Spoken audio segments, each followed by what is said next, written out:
पीढ़ियों के बाद भी लोग उनको याद करते हैं।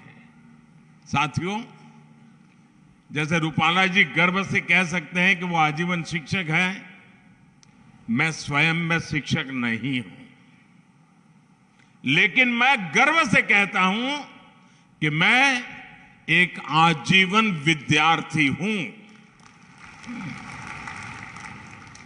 मैंने आप सभी से समाज में जो कुछ भी होता है उससे बारीकी से ऑब्जर्व करना सीखा है।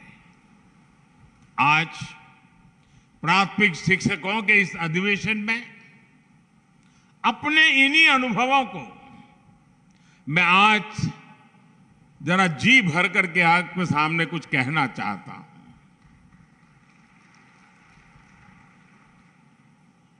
21वीं सदी में तेजी से बदलते हुए इस समय में भारत की शिक्षा व्यवस्था बदल रही है, शिक्षक बदल रहे हैं, छात्र भी बदल रहे हैं।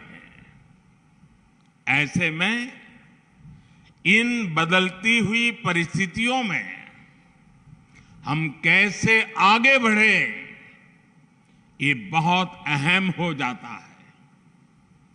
जैसे हमने देखा है, पहले के टीचर्स के सामने संसाधनों की कमी, इंफ्रास्ट्रक्चर का अभाव जैसी कई चुनौतियां होती थी और तब छात्रों की तरफ से कोई खास चुनौती नहीं होती थी।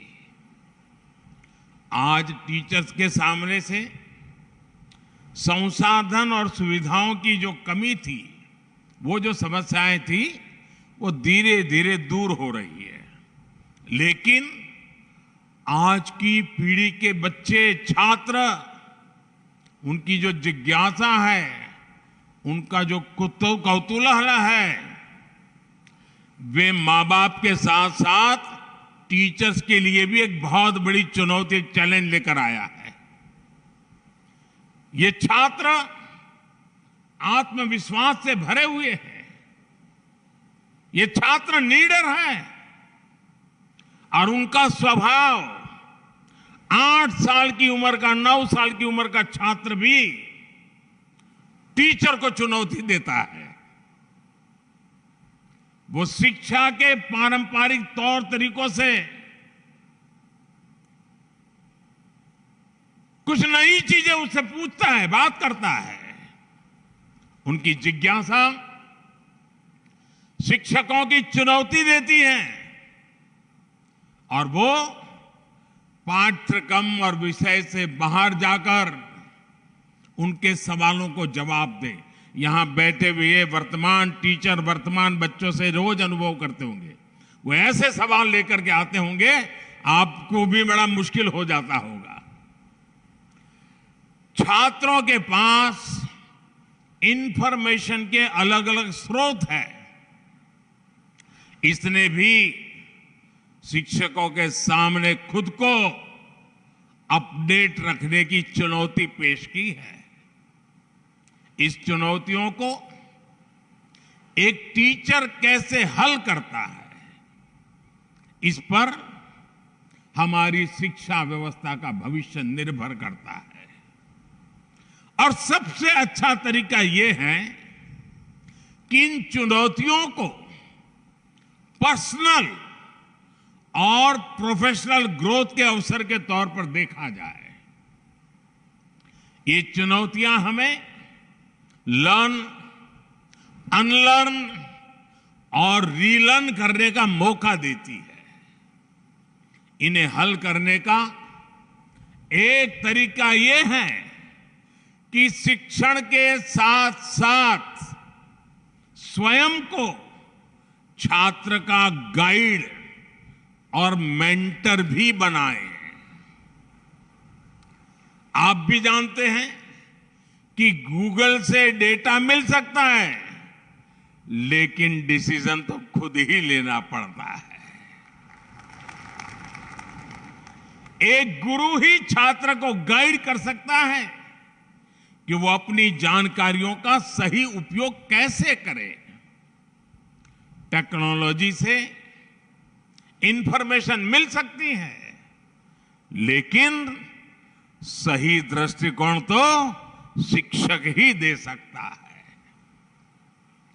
सिर्फ एक गुरु ही बच्चों को यह समझने में मदद कर सकता है कि कौन सी जानकारी उपयोगी है और कौन सी नहीं है। कोई भी टेक्नोलॉजी किसी विद्यार्थी की पारिवारिक स्थिति को नहीं समझ सकता। एक गुरु ही उसके हालात को समझकर उसे सभी मुश्किलों से बाहर निकलने के लिए प्रेरित कर सकता है। इसी तरह दुनिया की कोई भी टेक्नोलॉजी ये नहीं सिखा सकती कि किसी विषय की गहराई में जाकर उसे कैसे समझे, डीप लर्निंग कैसे करें। जब इंफॉर्मेशन की भरमार हो, इंफॉर्मेशन के पहाड़ खड़े हो जाते हैं, तो छात्रों के लिए ये महत्वपूर्ण हो जाता है कि वो कैसे एक चीज पर अपना ध्यान केंद्रित करें। डीप लर्निंग और उसे लॉजिकल कंक्लूजन तक पहुंचाना, ये बहुत महत्वपूर्ण है। इसलिए आज 21वीं सदी के छात्र के जीवन में टीचर की भूमिका और ज्यादा बृहद हो गई है। और मैं तो आपसे भी कहना चाहूंगा, मैं आपको कोई उपदेश देने नहीं आया हूं और न ही मैं उपदेश दे सकता हूं, लेकिन आप पल भर के लिए ये भूल जाइए कि आप टीचर हैं। पल भर के लिए सोचिए कि आप किसी संतान की माताजी हैं या किसी संतान के पिताजी हैं। आप अपने बच्चे को कैसा चाहते हैं? आपके बच्चे के लिए आप क्या चाहते हैं? पहला जवाब मिलेगा साथियों, यहां से कोई इनकार नहीं कर सकता है। पहला जवाब मिलेगा, मैं भले टीचर हूं, हम माता पिता दोनों भले टीचर हैं, लेकिन हमारे बच्चों को अच्छा शिक्षक मिले, अच्छी शिक्षा मिले। आपके दिल में भी बच्चों के लिए पहली कामना है, आपके बच्चों को अच्छा शिक्षक, अच्छी शिक्षा मिले। जो कामना आपके दिल में है, वही कामना हिंदुस्तान के कोटि कोटि माता पिता के दिल में भी है।